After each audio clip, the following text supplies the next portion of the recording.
एक कहानी है जो रेगिस्तान की रेत जितनी ही पुरानी और उतनी ही ज्यादा खौफनाक है। कहानी सीने में चेहरे की। और इस सच को कैसियन और उसकी सेना से बेहतर कोई नहीं जानने वाला था। उनके लिए वो रेगिस्तान सिर्फ रेत का समंदर नहीं था, नहीं, वो एक भूखी कब्रगाह थी जो बस निगल जाने का इंतजार कर रही थी। तो चलिए थोड़ा समय में पीछे चलते हैं। साल था 326 ईसा पूर्व। कैसियन की पूरी सेना कई दिनों से इस जलते हुए नर्क में भटक रही थी। उनका हर कदम पिछले वाले से ज्यादा भारी था।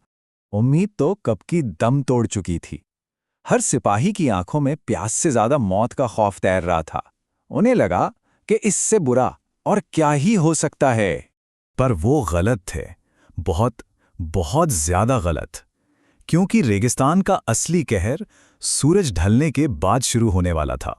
जैसे ही शाम ढली, एक सिपाही जो आगे का रास्ता देखने गया था, हांफता हुआ वापस कैंप की तरफ भागा। उसकी हालत देखकर ही बाकी सबकी सांसें अटक गईं। उसकी आवाज में सिर्फ थकान नहीं थी, एक अनजाना गहरा खौफ था। ऐसा खौफ जो रूह तक तो कंपा दे। उसने कांपते हुए सिर्फ इतना ही कहा।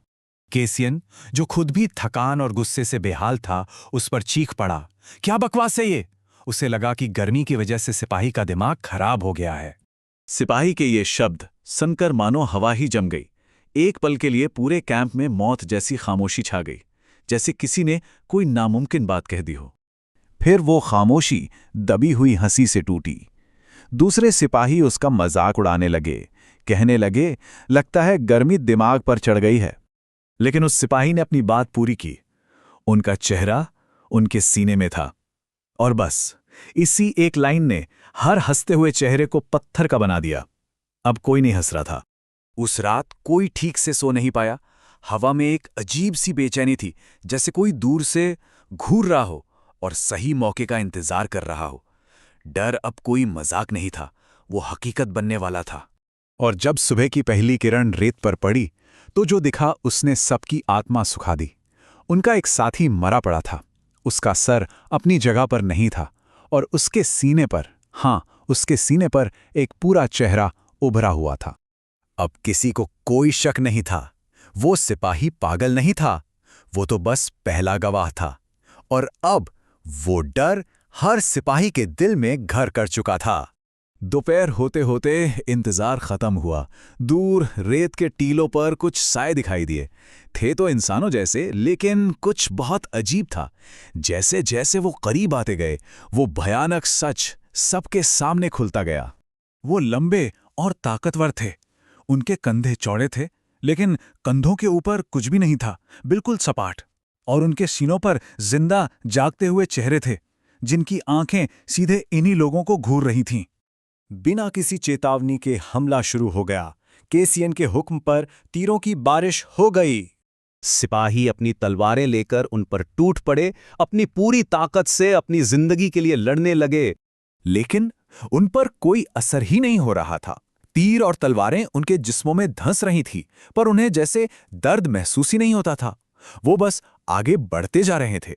बहुत जल्द सिपाहियों की लड़ने की आवाजें दर्द भरी चीखों में बदल गईं। एक एक करके उन्हें रेत में घसीटा जा रहा था और वो हमेशा के लिए गायब हो रहे थे। कैसियन ने अपनी आंखों के सामने अपनी पूरी सेना को खत्म होते देखा। वो समझ गया कि अब लड़ने का कोई मतलब नहीं। वो भागा, बस बेतहाशा भागा, तब तक जब तक उसके फेफड़ों ने जवाब नहीं दे दिया और वो बेहोश होकर रेत पर गिर पड़ा। जब उसे होश आया तो सूरज डूब चुका था और उस भयानक खामोशी में उनमें से एक बिना सिर वाला जीव ठीक उसके ऊपर झुका हुआ था। उसके सीने पर जो चेहरा था, वो कैसियन को ही घूर रहा था।